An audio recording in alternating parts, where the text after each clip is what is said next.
Bienvenue à la Clinique NeuroPlus. Mon nom est Élie Charbonneau et je suis orthophoniste. Je suis ici aujourd'hui pour vous parler du neurofeedback dans un contexte orthophonique.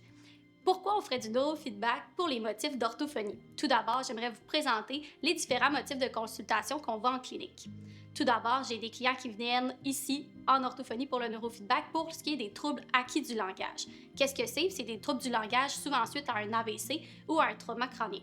On a une clientèle plus enfance, adolescence, même jeune adulte qui viennent pour le trouble développemental du langage ou le trouble développemental des sons de la parole, qui est une atteinte neurodéveloppementale. On a aussi une partie de notre clientèle qui vient plus pour des troubles de la communication, que ce soit par exemple dans le cadre d'un trouble du spectre de l'autisme ou dans le cadre d'un trouble de communication sociale. Un autre motif de consultation assez populaire ici, c'est la dyslexie dysorthographie ou les troubles spécifiques du langage écrit. Pourquoi on ferait du neurofeedback en orthophonie si l'orthophonie fonctionne bien avec ces clientèles-là? En fait, on parle d'optimisation ou d'amélioration des résultats orthophoniques.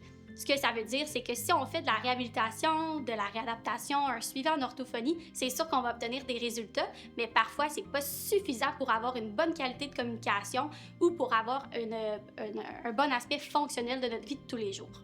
Avec le neurofeedback, qu'est-ce qu'on fait? On vient optimiser les résultats, renforcer qu'est-ce qu'on a déjà acquis pour pouvoir aller chercher un petit peu plus dans la vie de tous les jours.